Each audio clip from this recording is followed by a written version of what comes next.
Hey everybody, Drew McClellan here from Agency Management Institute. This week I am coming to you from Lakeland, Florida. Big shout out to Molly. Molly, thank you so much for sending me the Aberdeen Ironbirds t-shirt. Go Ironbirds. Appreciate that very much. I actually have two tips for you this week. The first one is a very simple one and one that you would have thought I would have learned by now.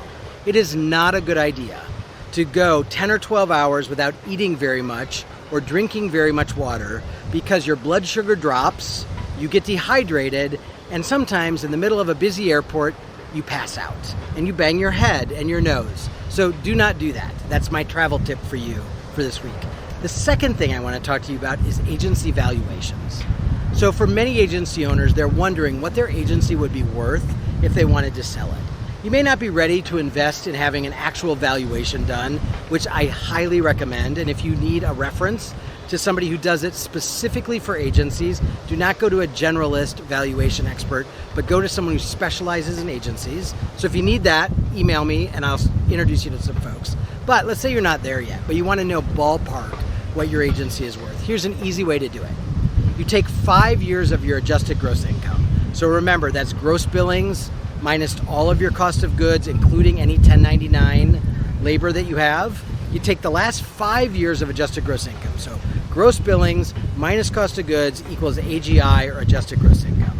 You take the last 5 years, you drop the high and the low, and you average the three.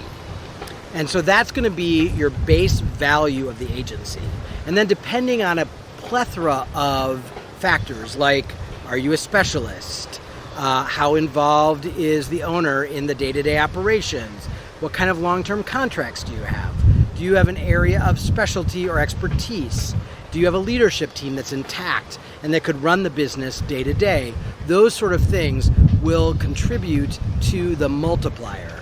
But today, most agencies are selling for about 1 to 2 times that average AGI.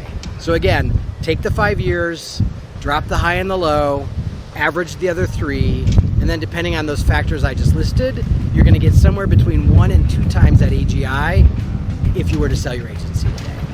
All right? Hopefully that was helpful. Drink fluids, keep eating, be careful on airport floors, and I'll see you next week.